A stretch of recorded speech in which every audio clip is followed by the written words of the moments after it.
last week we talked about understanding the broken soul and the broken spirit. And a couple of people have approached me with some comments from last week. So I just want to make sure that I clarify a couple of things. One is, someone said to me, so is the soul a bad thing? And I said, well, no, I hope I didn't give that impression, because the soul is part of who God had created us to be. And the soul and the spirit are both very good things. The problem comes in when we try to make the soul do the spirit's job, or vice versa. That's where the problem comes in. But no, soul is absolutely essential to the human being. We talked about, as I said, the broken soul and the broken spirit. In one of them, I think it's 1 Timothy, one of the Timothys, it says the word of God is so powerful that it can separate the soul from the spirit. So I'm asking myself, why would we want to do that? And so that, a number of years ago, led into a deep dive into the whole thing about soul and spirit. And so the soul collects information. The mind, the will, the emotions, and most biblical scholars these days agree that that's what the soul comprises: mind, the will, and the emotions. So it collects information, it feels things, makes observations. The spirit looks at that stuff and says, what does it all mean? There used to be a TV show years ago, this nun, I don't know if anybody remembers it, this nun would do comments on artwork. She'd have the easel with the picture up there, and she was very somber about the whole thing, but it was quite tongue-in-cheek. And she'd point out all the obvious things, and then she'd say, now, what does it all mean? And then she'd go into some bizarre explanation for what all this stuff meant, right? But I think that is not in a tongue-in-cheek way, but the role of the Spirit is to look at all the stuff in our life and say, what does it all mean? When the soul is assaulted repeatedly, it can be through a lot of leftover childhood pain with adult manifestations, unjust treatment in childhood by teachers, parents, police, anyone that carries authority. Dysfunctional relational coping skills come out of that. Shattered dreams and disappointment, that's a big one, because dreams, for the person who doesn't have or doesn't understand their identity can be transferred into their dreams. So their dreams, they become their dreams, and that's where their identity is wrapped up in. And then if the dreams don't work out the way they had hoped, there goes their identity. And that's can be really devastating, and that can lead to all kinds of post-childhood trauma. Abandonment would be, I would think, the core trigger for the orphan spirit, feeling like nobody cares, and we're going to get into that a little bit later. So the soul is assaulted by all these things, and eventually what happens is, from the reading I've done and from my own experience, is that if abuse and misuse and hurt go on for long enough, eventually it batters down our protection, our wall that we should have as protection. And it opens the door for all kinds of spiritual activity, spirits that can come and sit on your shoulder and whisper in your ear. Right? So we're going to talk a little bit more about that. So that's kind of a recap of what we did last week. Julie, you've become a mother to a lot of young women in the community. What drew you in this direction? Well, for many years, I am longer than I can remember, I have had a passion and a desire to nurture and support young women. I think initially I was just fascinated by human behavior and psychology. And then as I walked through life and I went through a lot of traumatic events, that passion became channeled towards specifically to kind of women and girls who needed a safe place just to be able to exhale. What do you think would be the greatest challenge that these women face? Currently, the women and the individuals I'm serving, I believe the greatest challenge is they're merging from high school to young adults.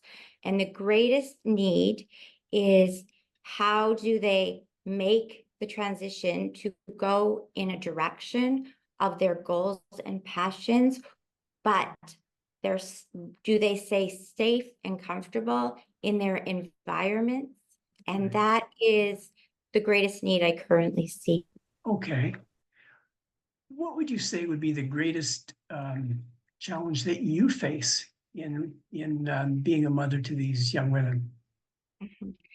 I would say the greatest challenge is I come to the table of serving these girls and women with not a lot of experience. I'm kind of just going off of my passion. But there are times where I really, really could use wisdom from a woman or individuals who have more life experience.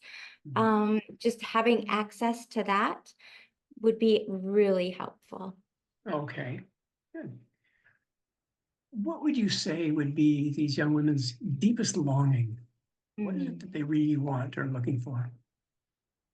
The deepest longing that I've seen so far is to belong.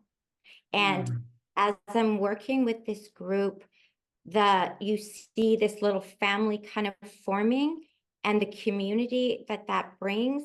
And I have seen that need in every single one of these women and girls. okay, interesting. It's interesting what you said about belonging. I've heard it said, I think it might have been John Wimber who said it. People have to belong before they believe. Mm. And I think you've really brought that point out clearly there. So I want to move on to helping people with a broken soul and a broken spirit. And we covered the first aspect of that last week, affirmation by words and by action. So we talked about words last week, and I just want to talk briefly about affirmation through our actions. I told the story last week about a young woman who walked into my biology class, and I could see trouble coming as soon as she stepped in, and I wasn't mistaken. And I won't retell the entire story, but I just want to refer back to it because there's something that I want to take off from. I want to use that as a launching pad for something that I'm going to talk about here shortly. And she was very, well, just vile in her speech and just very antagonistic and hateful and angry. And I know where everybody's going academically before they come to the class. I had my list, and I could see that she was planning to head into nursing. And so I started praying as I was teaching. I was praying silently. What do I do? You know, while I was speaking, she just blurted out about this little kitten that somebody had left on her doorstep, all scrawny and half starved, and how she had taken, and you know, this moron, idiot, et cetera, et cetera. And she went on like that. And I'm trying to teach a biology class. And instantly, I heard the Holy Spirit say, "There is your opening, right there." And I said to her, "You have a quality that, if you hang on to it, will make you an incredible nurse." And the whole class is rolling their eyeballs up at me now. And I said, "You showed compassion." And most nurses start out with compassion, but the pressures of the work, understaffing and patients lined up in the hallways and 16 bells ringing all at the same time, people want stuff. And a lot of nurses lose their compassion pretty quick. I said, if you hold on to that, you will be better than the average nurse. The last day of the course, she came in. Everybody else had left, and she was hanging around. She came up to my desk, and there's a little tear coming down. And she said, "You're the only person in my life that's ever believed in me." I want to launch off from there. There's a term, drawing out the treasure. And so we look at someone and we see something in them that maybe only us and God sees. Nobody else does. There can be a very difficult person, and if we ask God to show us the treasure in that person, we'll see it. And we draw it out. Drawing out that treasure can be pivotal in that person's life, and it was in hers. The following week, I walked into my office, and there's this big bag of vegetables, all kinds of stuff in there. No name on it, just my name written on the bag. And inside was a little note. All it said was, "Thank you." And I knew exactly who it came from. Drawing out the treasure cancels the negativity that a person may have been subjected to in their life. And it does that in several ways. One is it replaces lies with truth. The truth is that woman was the creation of God. Drawing out the treasure also cancels negativity by restoring a sense of personal value. In other words, how the Father sees them. If we believe that we're valueless, we'll also come to believe that there's no point in aspiring to great things. And also, we can't be involved in miraculous transformation in other people's lives if we believe that we have no value. And so by drawing out the treasure, we affirm value in that person. The other thing it does is it inspires a person to grow in their gifting by recognizing their value and purpose in their gifting. It exposes what I refer to as unwrapped gifts. Suppose someone knocks on your door and it's your birthday and somebody comes along with a nicely wrapped gift and said, "Oh, I remembered it was your birthday. Here's a birthday gift." And you say, "Oh, that's a nice gift." You take it and you trot off to your closet and you put it in there and you close the door. And Christmas comes along and a few more people give you things, all nicely wrapped, little bow, and you stack this stuff up in your closet, but you never unwrap them. They all belong to you. They're yours, but they're not doing a whole lot of good because they're stacked up in your closet. And there can be a lot of reasons for that. Now, allegories can only go so far before they break down. But if we do that with our gifting, then it never serves the purpose that God gave it to us for in the first place. I think everyone has gifts of some kind, but they can be suppressed through the pain of life.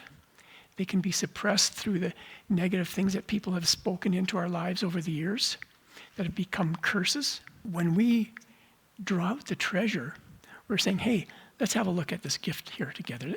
Go ahead, unwrap it. Let me show you what's in it. See that? That's something that's valuable to you. You could use that." And that's what we're doing in effect when we draw the treasure out of people. We're helping them to understand their gifting. And it also restores hope.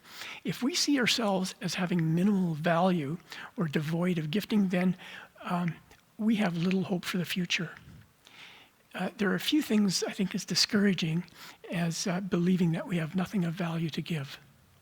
And so many broken people believe that they have nothing of value to give.